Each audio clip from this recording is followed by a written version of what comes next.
Didik TV KPM. Anda sedang menonton Mahir di Didik TV KPM. Saya Syamira Nazir. Kita nak belajar subjek pembuatan pakaian iaitu kurung tradisional untuk murid-murid menengah atas pendidikan khas. Tapi macam biasa, suka untuk Mira ingatkan kepada anda semua yang berada di rumah untuk kekal sihat. Jangan keluar jika tiada urusan penting dan elakkan pergi ke tempat yang sesak. Okey, apa kata kita berkenalan dengan cikgu kita terlebih dahulu sebabnya kita nak buat baju kurung tradisional ni, tapi cikgu kita cikgu lelaki. Jadi kalau nak tahu, nak kenali dengan lebih mendalam siapakah beliau, ayo kita saksikan terlebih dahulu profil guru.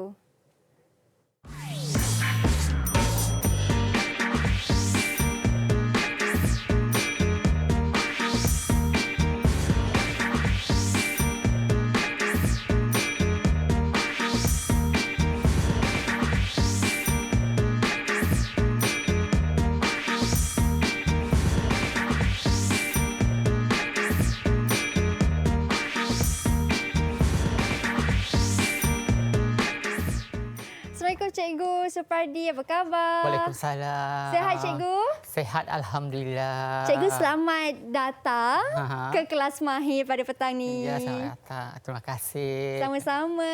Okey, untuk makluman semua di studio, bukan hanya ada Cikgu Supardi sahaja. Di sebelah sana kita pun ada Cikgu Jurubahasa Isyarat kita iaitu Cikgu Azliana Masyuri dari Sekolah Pendidikan Khas Jalan Pil Kuala Lumpur. Selamat datang Cikgu. Okey. Baik.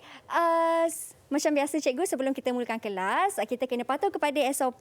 Jadi saya persilakan cikgu untuk sanitasi tangan terlebih dahulu. Silakan. Dan diikuti dengan saya juga. Baik. Kepada anda di rumah yang mungkin tertanya, kenapa cikgu tak pakai pelitup muka macam saya? Okey, ini betul. kerana cikgu dan cikgu jurubahasa tidak memakai face mask kerana saya difahamkan murid-murid berkeperluan khas selain daripada mereka belajar melalui pergerakan tangan, mereka juga belajar melalui pergerakan mulut kita. Betul kan cikgu? Betul. Betul. Baik, dan disebabkan itulah cikgu tidak memakai pelitup muka. Betul. Tapi tak apa, kita di sini pun kita tetap menjaga jarak jauh ni. Kan? Di sini saja, tapi bila keluar daripada studio, cikgu terus memakai pelitup muka kan cikgu? InsyaAllah. Baik. Okey cikgu, dan untuk hari ini topik kita iaitu kita nak buat pakaian baju kurung tradisional wanita. Betul-betul hari ini kita akan mengetahui ciri-ciri pakaian kurung tradisional dan cara mendraft pola. Mendraft pola. Ya, betul. Wah, bestnya. Okey, saya suka, tak sabar nak buat ni, tapi kita cuma nak draft pola je kan, sebab tak nampak pula nak menjahit tu tak ada lah. Tak ada lah. Just mendraft je lah. Paling banyak lebih kepada mendraft pola. Okey, itu yang kita nak fokuskan hari ini selama 1 jam. Okey cikgu, bila cikgu kata kita hari ini lebih kepada nak mendraft pola tu kan, mungkin ada yang tak faham. Cikgu, pola tu macam mana? Pola tu dia macam sebelum kita memotong kain, membuat baju, kita kena lukis dulu pola tu di atas kertas. Kena lukis pola. Pola pun ada banyak kan cikgu? Pola pun pola yang macam ni lah, macam ni. Okey. Sebab saya pernah nampak mak saya kalau nak buat baju kurung, dia pun buat macam tu tahu, tapi dia buat bentuk lengan baju macam mana. Itulah pola. Pola itulah pola. Pola tangan, badan, lepas tu skirt. Okey. Untuk yang buat baju semua pola lah. Okey. Pola pun ada banyak jenis juga kan cikgu, ataupun tanda-tanda pola tu ada banyak kan cikgu? Tanda-tanda pola pun ada juga, mesti ada. Mesti ada tanda-tanda pola. Kemudian bahan-bahan dia kena ada juga. Macam itulah. Okey, itu yang cikgu nak fokuskan untuk buat pola ni selama 1 jam ni. Ini yang dah siap kat sebelah ni yang cikgu. Ini hasil pelajar saya. Oh, ya ke? Ya, hasil pelajar saya, Nur Ain Ismail. Wah, Nur Ain Ismail punya yang buat sangat cantik, sangat kemas. Dan sebelum terjadinya baju kurung yang sangat cantik ini, macam cikgu kata, kita kena ada pola. Betul. Kena buat pola tu. Mesti kena buat pola dulu. Okey, jadi itu yang cikgu nak bercerita nanti, buat pola tu kan cikgu. Tapi saya tanya cikgu dulu, cikgu, beza ke kalau kita nak buat baju kurung ni dengan baju yang lain macam baju kebaya ke? Beza ke polanya tetap sama? Dia berbeza. Berbeza. Ya, ikut bajulah. Kalau ada baju kurung ni dia cara lain, pola. Kalau baju blouse cara lain, ada dia cara lah. Tapi untuk hari ini cikgu akan ajar draft pola untuk baju kurung tradisional sebab dia ada dia punya part-part yang berbeza lah, membuatkan dia berbeza. Okey, itu dia. Jadi, cikgu kita berhenti berehat dulu sebelum kita nak belajar dengan lebih mendalam macam mana nak draft pola ni kan. Nak tahu ni macam mana. Jadi, kita berhenti berehat seketika. Anda di rumah jangan ke mana-mana. Kita kembali selepas ini hanya di Mahir Didik TV KPM.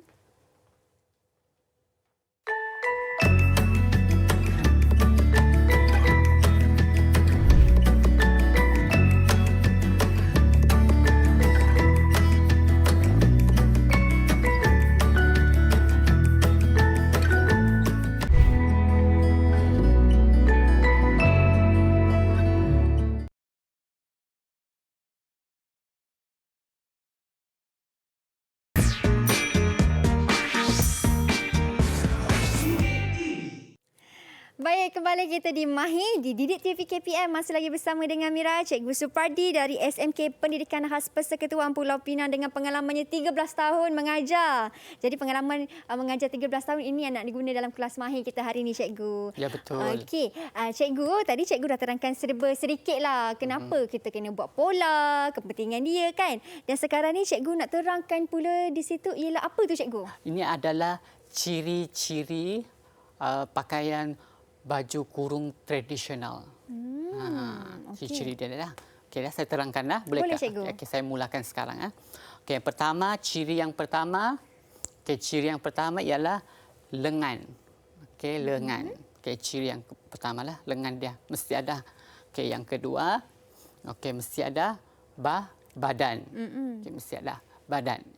Okey, yang ketiga, belah selip berlapik. Belah selip berlapik. Yang kat sini dia. Dia panjang sini. Di sini, Cikgu? Ya, belah selip berlapik. Belah selip berlapik. Okey. Kemudian yang keempat, kekek. Kekek. Kekek yang bergerak pada sini. Okey. Dan yang kelima, pesak. Yang kelima adalah pesak. Okey. Kemudian dia punya skirt. Okey, dia punya skirt. Okey, yang pertama ikatan pinggang. Okey, ikatan pinggang. Okey. Kemudian ada cangkuk dan palang. Cangkuk dan palang. Yang di tepi sini kan, Cikgu? Ya, betul. Okay. Kemudian ada zip. Zip ni kadang ikutlah ada yang nak zip belah kiri, ada yang nak zip belah kanan, terpulang kepada pelanggan kita. Terpulang pada pelanggan kita. Cikgu, kalau zip belakang, Cikgu? Pun boleh juga, tapi untuk sarung susun berombak ni lebih sesuai di sebelah kiri ataupun kanan. Okey.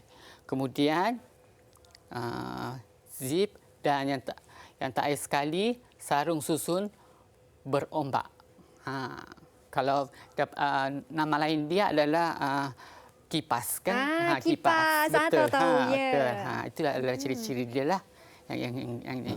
Okey. Kalau tak ada kipas tu, tak jadilah kita punya kurung tradisional. Kita boleh tukar skirt dia tu kepada skirt mungkin skirt yang skirt macam contohnya skirt Ikat. Bukan ikat. Tak jadi. Tak berapa nak cantik. Kita kena tradisional sebab tradisional. So kita kena gunalah apa nama ni? Saya pun lupa. Skirt. Skirt Silang depan ni sembunyikan ni. Sembunyi kaki macam tu lah ya. Okey, tahu. Okey. Itu kalau kita tak nak ada kipas, tapi kena beza sikitlah kainnya punya bentuk kan, desain lain sikit. Ya, betul. Okey, faham. Ini ciri-ciri untuk baju kurung. Baju kurung. Okey. Dan untuk seterusnya, Cikgu, kita nak belajar untuk buat lakaran dia pula. Betul. Hari ini cikgu nak fokus kepada lakaran yang utamalah. Sebab PDPR kan, PDPR, so saya harap boleh menggunakanlah pelajar boleh menggunakan tengok saya di TV kan. cara-cara buat baju kurung tradisional. Ya, okey. Sekarang kita dah tahu ciri-ciri ni semua kena ada. Kalau tak ada, kurang cantik lah, kurang sempurna kita punya baju kurung kan. Dia bukan tradisional lah. Dia kalau contohnya macam kalau tak ada pesak tu, itu dah kurung moden. Macam itulah. Faham. Okey cikgu, bagaimana pula untuk kita nak buat lakaran baju kurung tu? Lakaran dia macam kita lihat yang di sinilah, yang di depan ni, ini adalah lakaran dia. Yang saya tunjukkan dalam gambar ni, ini adalah lakaran dia. Pelajar-pelajar akan melakar dululah sebelum diorang tu, supaya diorang lebih ingat. Supaya pelajar-pelajar lebih ingat, diorang kena lakar dulu. Lakar dia dan tandakan dia punya ciri-ciri. Okey. Macam tu. Supaya kita nampak jelas lah kan. Supaya lebih jelas. Baru dah pelajar-pelajar boleh mendraft pola. Okey. Saya nampak kat situ cikgu ada kekek. Kekek tu kalau di baju kurung yang di sebelah sini kan cikgu, betul? Ya, betul lah. Betul. Kekek yang sini ni. Di bawah ketiak ni. Okey, ini ialah kekek dan pesak yang di bahagian tepi. Tepi, ya betul. Pesak ni yang atas dia kecil sikit, kemudian yang bawah dia besar. Oh, dia baik. besar. Ada juga setengah orang buat poket, betul tak cikgu? Boleh ikut kepada pelanggan kita. Kalau pelanggan nak poket, kita letaklah poket. Kalau dia tak mahu, tak payahlah letak poket kan. Ikut kepada kita kena tanya customer lah, kena tanya pelanggan sama adakah pelanggan mau ataupun tidak. Tapi sebuah baju kurung tradisional yang orang kata betul-betul asalnya ialah tanpa poket lah cikgu Ya. Yang asal dia adalah yang ini. Tradisional kita orang-orang dulu-dulu kan. Betul tu. Okey, lepas tu kita pun ada susun berombak kan cikgu, ataupun kipas tu. Kipas tu kipas dipanggil kan. Tapi dia punya nama lebih untuk dalam bidang pendidikan, pelajar-pelajar kena tahu sarung susun berombak. Okey. Untuk orang jawab dalam peperiksaan. Yang penting kena guna ayat tu. Betul? Kena guna ayat ni, sarung susun berombak. Kalau tulis kipas tak jadilah. Tak jadilah. Salah lah. Jawapan jadi salah. Kena ingat semua terms ni ya. Ya, dorang kena ingat ciri-ciri ni semua ni. Pelajar-pelajar mesti ingat ciri-ciri ini dengan betul. Okey, baik. Okey, itu ciri-cirinya dan saya yakin mereka semua kat rumah pun dah faham dah ciri-cirinya, dah jelas dah yang mana satu cikgu. Bagaimana pula untuk nak buat lakaran? Cikgu dah nak mula nak buat lakaran pola ke belum lagi? Ya, saya nak mula dah. Boleh, silakan cikgu. Tak sabar. Saya pun tak sabar nak tahu macam mana. Okey, silakan cikgu. Macam mana kita nak buat lakaran tu? Okey, saya pindah dulu ni. Boleh. Okey, terima kasih cikgu. Sebab saya nak tahu ni macam mana nak buat sarung susun berombak ni. Tengah fikir macam mana. Tak, hari ini cikgu hanya ajar untuk buat baju sahaja. Okey. Kain saya tak buat untuk draft lah. Untuk baju sahaja. Okey, kita nak fokus pada baju Baju sahaja. Itu dia punya baju. Okey. Yang pertama, pelajar-pelajar kena tahulah sebelum melukis pola, pelajar-pelajar kena tahu lukis di kertas perang ni yang kasar. Okey, yang kasar. Kemudian mereka akan tanda guna pembaris lurus ni, tanda macam ni, kasih lagi lurus sini dan tanda sini. Kemudian letakkan sini nombor kosong. Baik. Okey. Kena ada nombor kosong dekat situ. Ya. Untuk mula, untuk permulaan dia, dorang kena pastikan ada kosong tanda dia untuk dorang kenal pasti. Okey. Kemudian kita akan pertama sekali kita akan buat dia punya bahu dulu. Okey. Bahu dia kena bahagi dia. Boleh tak Mira tengokkan saya berapa bahu dia? Bahu Okey, ini customer kita punya ukuran contoh okey, ni adalah contoh. Contoh. Okay. Customer ni, nama customer kita ialah Prita. Dia nak buat baju kurung. Dan untuk bahunya bahu. Lebar bahu ialah 38 cm. 38 cm. Kita bahagi dengan 2. Okey. Bahagi dengan 2 sebab? sebab dia dipanggil lebar. Kalau keliling kita bahagi dengan 4. Tapi bila lebar kita bahagi dengan 2. Okey. Ha. Lebar kena bahagi dengan 2. Okey, saya tolong cikgu bahagi Ya, ya. betul. 38 bahagi dengan 2. Jawapannya kita dapat 19 cikgu. 19 cm. Betul. 19 cm. Betul. Okey, so kita akan tanda. Okey, tanda. Kemudian kita akan tengok labuh baju. Labuh baju berapa? Labuh bajunya ialah 92 cm cikgu. Okey, 92 cm. Kita tak perlu bahagi, kita terus tanda 92 cm. Okey. Okey, 92 cm. Terus tanda. Okey, terus tanda 92 cm. Okey.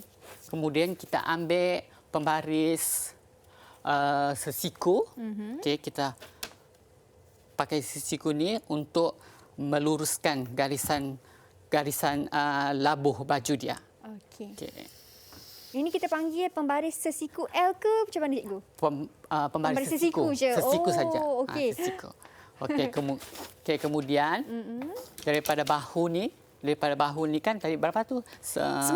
19 kan? 19 kita turun ke bawah sampai ke labuh baju. Okey. Okey, kita tandalah. 19 tadi. Ya, kita tanda. Okey, kemudian kita guna pembaris lurus. Okey. Setengah garis je. Ya, kita garis sahaja, senang. Okey, ini adalah dia punya badan. Badan. Ini adalah badan dia. Kalau di sini depan ni lah cikgu. Separuh sahaja. Separuh. Separuh saja. Ini adalah badan dia. Nanti lepas tu akhir sekali baru kita akan letak dia punya tanda pola. Supaya pelajar tidak salah potong kain macam tu. Itulah kepentingan tanda pola. Okey. Okey. Kemudian kita akan buat dia punya lengan. Lengan. Kita tengok lengan. Mana lengan? Lengan. Okey, labuh lengan cikgu betul? Labuh lengan, betul. Okey. Labuh lengannya ialah 56 cm cikgu. Okey, 56 cm. Betul. Terima kasih Mira. Okey. Okey. Untuk labuh lengan ni cikgu, perlu ke untuk kita bahagi 2 ataupun tak perlu? Tak perlu. Oh, labuh lengan pun tak perlu? Tak perlu. Okey. Tak apa cikgu, sambil cikgu nak ukur labuh lengan iaitu 56 cm, kita berhenti berehat seketika. Anda di rumah jangan ke mana-mana, kita kembali selepas ini.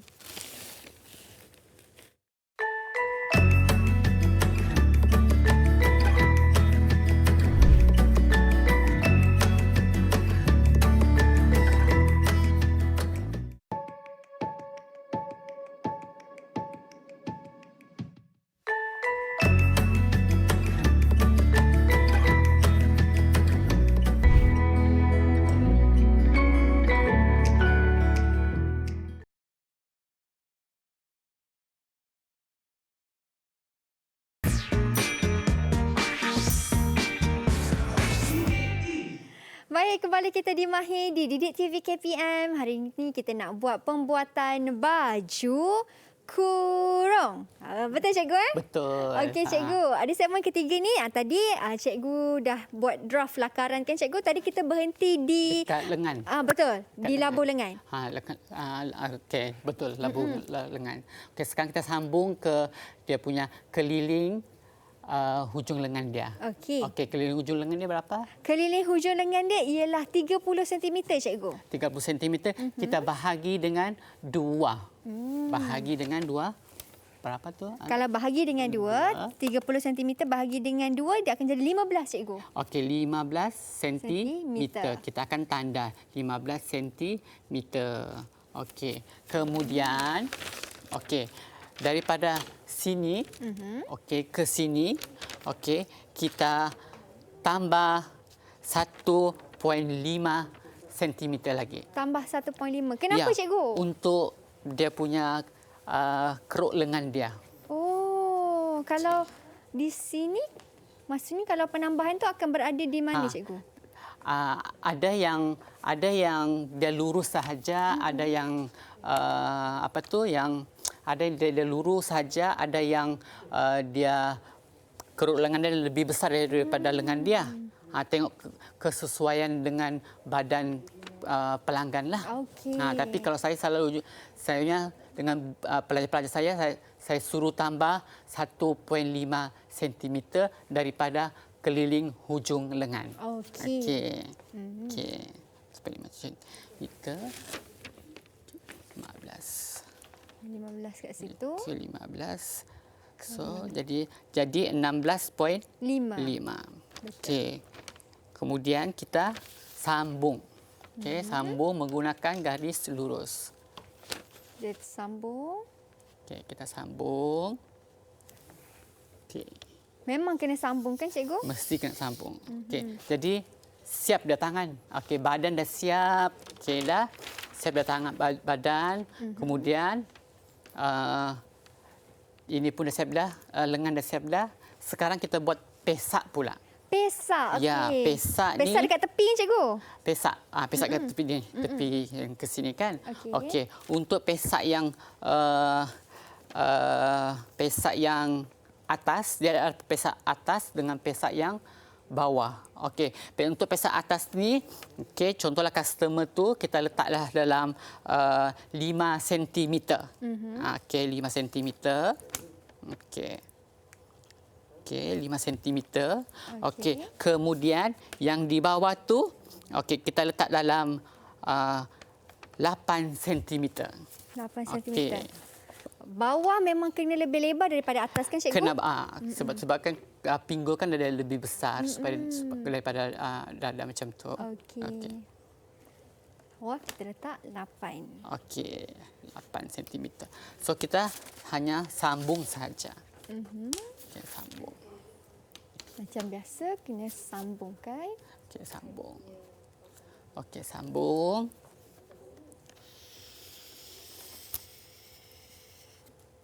Okey. Sambung. Okey, dah siap dah. 1, 2, 3. 3 jenis dah. Siap dah. Okey. Dah siap. Kemudian kita akan buat kekek. Kekek. Ciri yang keberapa tu? Ciri yang keempat cikgu. Ciri yang keempat, kekek. Kekek dia ni kalau paling banyak pun 7.5 cm. Itu paling banyak ya? Sentimeter ya, paling banyak. Walaupun badan dia, pelanggan tu, customer dia mungkin berisi sikit ataupun kurus kan, tapi memang standard dia adalah 7.5 cm. Okey. Okey, kita 7.5 cm. Maksudnya kalau kekek memang kena 7.5 cm. Ya, betul. Kalau yang pesak tadi cikgu, atas cikgu buat 5, bawah cikgu buat 8. 8. Itu bergantung pada... Bergantung kepada dia punya keliling dadah. Okey, baik. Okey. Tak tetaplah kan. Ya, Kekek ni kena tetap.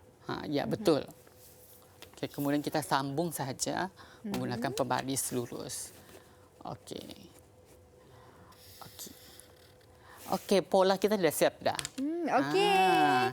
Okey, kemudian kita perlu buat tanda pola. Tanda pola. Tanda pola. Tu cuba Mira tengok tanda pola sana tu. Yang itu. Tanda pola ada 6 cikgu. Okey, baiklah. Untuk tanda pola ni, untuk baju kurung kita tak guna semua ni. Okey, tapi yang paling penting adalah yang pertama adalah ira lurus. Ira lurus. Bentuk dia, so payah-payah kena ini. Okey, ira lurus. So payah-payah kena letak ira lurus tu bentuk macam ni lah. Bentuk macam tu. Okey, ira lurus. Okey, dekat badan, dekat pesak kita kena letak juga. Oh, ira lurus ni di badan dan di pesak. Ya, ira lurus ni maksudnya dia kain supaya semasa gunting kain dia kena ikut irah. Okey. Dan kat tangan satu. Irah lurus. Okey, di tangan pun sama. Ya, betul. Okey, irah lurus. Okey. Kemudian, lepas tu tanda pola yang seterusnya kita kena letak lipatan fabrik. Lipatan fabrik. Lipatan fabrik ini kita letak satu dekat bahu. Di bahu. Di bahu. Okey. Kita Ada 3 bulatan ni cikgu? Ya, ada 3 bulatan. Okey, tandanya macam inilah. Pelajar dah memang akan diajarlah. Kena wajib ada. Okey. Kemudian kita kena letak di lengan. Okey. Letak di lengan. Okey. 2, 3. Tapi saya nampak kat situ dia ada 2 pola walaupun dekat tempat yang sama. Di badan. Betul. Okey. Kemudian di badan. Badan di ni. Badan dia ni kan. Kita letak sinilah. Sebab kan dia separuh sahaja. So kita kena letak kat sinilah. Okey. Okey. Okey. Okey. Seterusnya kita akan letak garis tengah hadapan. Garis tengah Ya, hadapan. GTH. Kalau pelajar panggil ni GTH. GTH itu maksudnya garis tengah hadapan ataupun garis tengah belakang. Tapi untuk kurung tradisional ni kita guna garis tengah hadapan. Dia boleh hadapan pun dia boleh pakai, belakang pun dia boleh pakai jugalah. Okey. So, kita kat sini GTH. Dan GTH ni hanya di badan sahaja. Di badan sahaja ke? Di badan sahaja. Kat lengan tak payah cikgu. Tak payah. Okey. Okey. GTH. Okey, kemudian dan seterusnya pelajar akan letak. Okeylah, so siap bila kita cek tengok, okey dah semua dah cek. Okey, sekarang cikgu nak cek. Okey, apa lagi yang kurang? Apa lagi yang kurang? Okey, apa lagi yang kurang? Mira rasa Apa lagi yang kurang Aha. Saya tengok apa lagi yang tak ada ni. Sebab hari ni kita nak buat baju je. Apa lagi yang kurang? Saya rasa tadi cikgu dah masukkan juga kan untuk leher. Leher tak. Kita potong kain dulu, baru kita boleh buat leher. Okey. Untuk drapola ni kita tak buat leher lagi. Okey. Bagaimana dengan belah? Bukan. Bukan juga belah. Bukan. Berlapik Okey. tu bukan. So, yang paling penting adalah nama pelajar tu. Nama pelajar. Nama pelajar. Okey. Yang pertama nama. Okey, nama pelajar tu supaya kadang-kadang pelajar ini dorang tertukar. Dorang saiz yang sama, tertukar dorang punya apa? Tertukar dorang punya pola. Takut tertukar kan. Okey, so kita kena letak nama. Okey, nama. Okey. Nama yang penting. Okey, nama. Kemudian tarik. Tarik. Okey. Dan nama pola. Nama pola. Contohnya macam sini kita letaklah sini badan. Okey, badan baju kurung tradisional kan. Itu sini badan kurung tradisional. Okey. Kurung tradisional. Kita kena letak nama pola tu dekat setiap satu pola tu kena letak nama dia cikgu. Ya, mesti. Mesti kena letak. Okey, kemudian sini pun kena letak nama. Dekat sini pun, kat lengan pun letak nama. letak nama. Kat pesak pun kena letak nama juga. Kalau di kekek pun sama juga. Untuk kekek pun kita tak payah letak sangat sebab dia saiz yang sama. So walaupun tertukar pun tak apalah kan. So kita letak sini pesak. Pesak. Bukan apa, supaya pelajar-pelajar ingat. Supaya pelajar-pelajar mudah ingat. Ini untuk budak pendidikan khas ni kadang-kadang kan dorang perlu ingat benda tu apa supaya kita ulang balik. Okey, ini adalah badan, ini adalah pesak, kemudian ini adalah kekek. Kita tulis sini kekek. Okey, kekek. Dan ini adalah lengan. Okey. Okey, lengan. Okey. Okey dah. So badan dah siap, okey. Pesak pun dah siap, kekek pun dah siap, lengan pun dah siap, okey.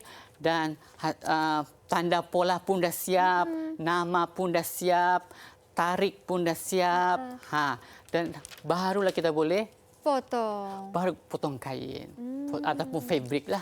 Kita panggil fabrik macam inilah, fabrik. Fabrik macam ni. Macam tu. Okey, cikgu, tapi yang cikgu buat pola ni hanyalah di sebelah badan sahaja. Sebelah sahaja. Maksudnya kalau kita nak potong nanti macam mana kain tu akan jadi? Ni tanda pola. Kan inilah gunanya tanah pola. Itulah guna tanah pola ni gunanya. Bila potong kain, contohnya sini ada pola dia suruh lipatan fabrik. So payah kena lipat fabrik. Dorang kena lipat fabrik tu baru dorang letak Okey. atas apa? Kain, Fabrik. Atas fabrik itulah. Ataupun kain. Okey.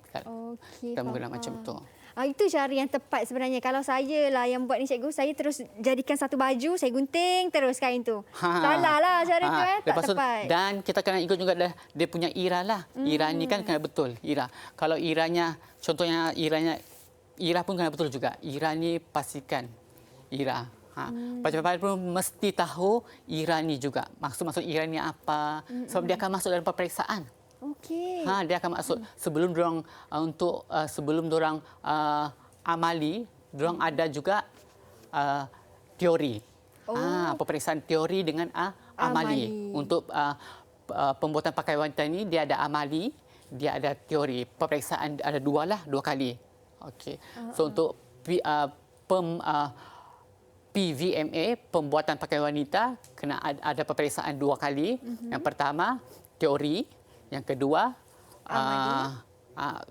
amali. Yang gitu. Baik, okey. Dan setiap satu pola, tanda-tanda pola yang cikgu buat tu, jangan lupa untuk tulis juga. Kalau ada anak panah, buat anak panah. Kita kena pastikan tulis. Kalau dalam peperiksaan kan cikgu, murid tak buat anak panah tu, hanya buat garisan je. Salah ke? Salah lah. Jawapan dia salah lah. Alah, ya ke? Tapi memang wajiblah saya akan pastikan mereka mesti tulis. Mesti ingat pun macam mana. Mesti ingat supaya ejaan kena betul, macam tu. Tanda pola pun kena betul. Jangan sampai silap. Kadang-kadang ada pelajar dia silap. Contohnya kan dia tanda pola ni yang ira lurus ni dia salah buat potong, simbol. salah dia tak tuliskan. So dia atau ira inilah paling penting adalah ira lurus ni.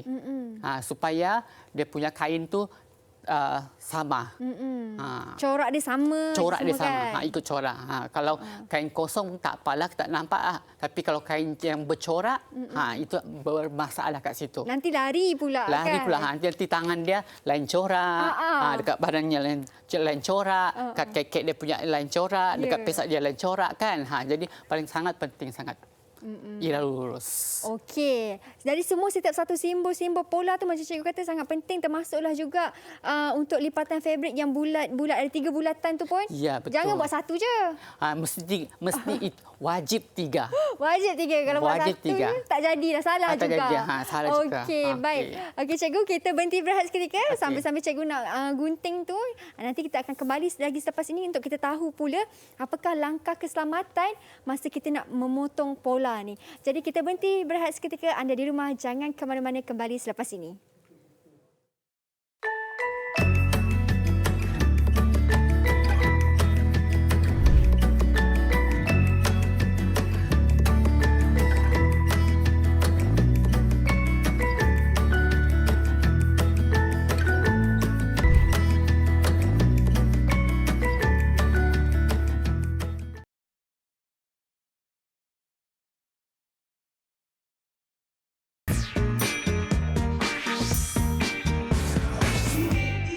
Baik, kembali kita di Mahir di Didik TV KPM. Kita sudah berada di segmen yang terakhir. Okey cikgu dah siap buat pola, dah siap lukis juga bagaimana bentuk-bentuknya kan.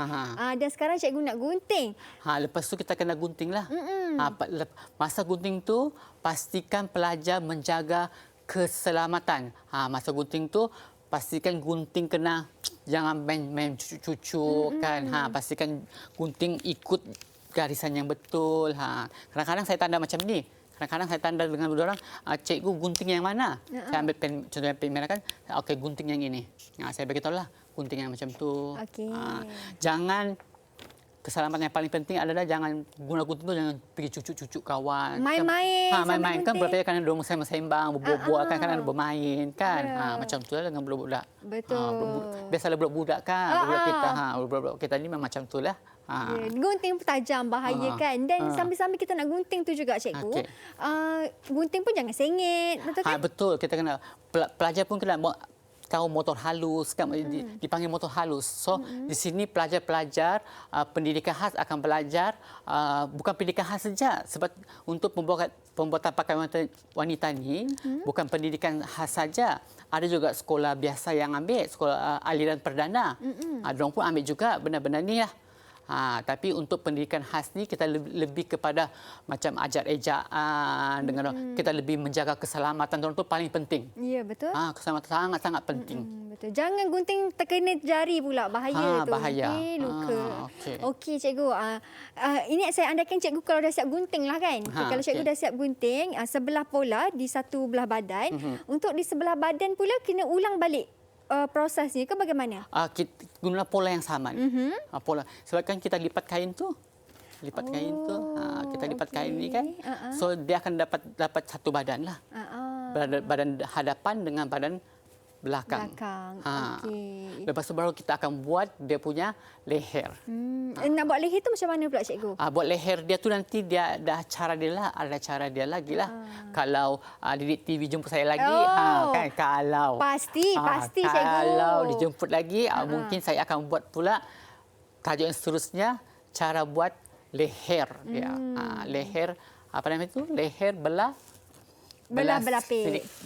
Silip belapik. Ya. Okey, pasti insya-Allah kami akan jemput cikgu lagi. Lepas tu kita buat baju kebaya pula cikgu. Okey, cikgu macam itulah kepentingan pola tu kan, kita kena di mana bahagian untuk kita lapik dia, lipat dia dan lain-lain. Okey, di ruangan masa yang terakhir ni cikgu, mungkin ada sedikit rumusan daripada cikgu yang cikgu nak sampaikan kepada murid-murid yang sedang menonton di rumah. Silakan. Okey. Kepada pelajar yang menonton, yang melihat, bukan pelajar saja tetapi kepada seluruh rakyat Malaysia yang ingin menjadi tukang jahit. Tukang jahit ini sangat senang, sangat mudah. Janji kita minat. Minat sebab kita duduk rumah, kadang-kadang duduk rumah sahaja, goyang-goyang kaki dapat duit. Betul. Kan, betul tak? Dan maksudnya apa yang kita belajar hari ini salah satu kemahiran yang kita boleh guna pakai juga untuk menjana pendapatan. Yes, untuk menjana. Kadang-kadang budak ni kan susah nak dapat kerja kan.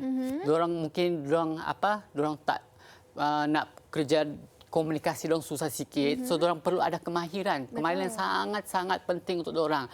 Duduk rumah sahaja tapi diorang boleh menjana kewangan untuk membantu keluarga diorang macam tu.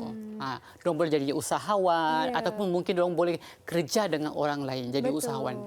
Macam tu. Kan, dan itu antara peluang kerjaya lah untuk murid-murid berkeperluan khas kan selepas buka habis butik, sekolah. diorang boleh buka butik. Betul. Ada pelajar saya yang sudah berjaya, ada. Dan sekarang ni yang tengah praktikal di Politeknik Johor.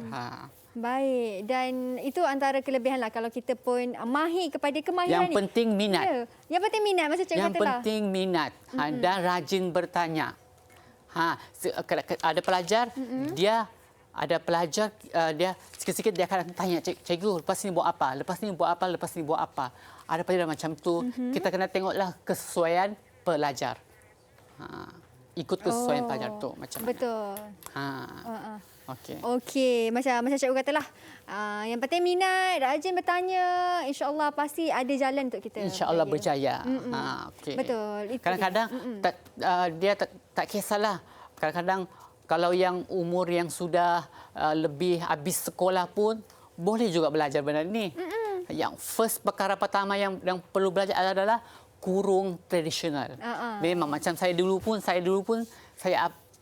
masa saya belajar jahitan, saya belajar kurung tradisional dulu. Okey. Baru yang kita buat yang lain. Ya, Baru- ini yang basic lah, yang asas Ini ni yang kan. asas dia. Betul tu cikgu. Okey, baik. Tak apa, lepas ni saya pun akan belajar juga. Saya dah faham dah nak buat ni. Lepas ni saya pula buat baju kurung tradisional saya sendiri. Okey, terima kasih banyak-banyak Cikgu Supardi. Sama-sama. Atas maklumat dan juga ilmu yang diberikan pada hari ini. Terima kasih juga kepada Cikgu Jurubahasa Isyarat kita, Cikgu Azliana. Dan kepada anda yang berada di rumah, terima kasih kerana menonton sehingga ke penghujung rancangan. Bye. Assalamualaikum.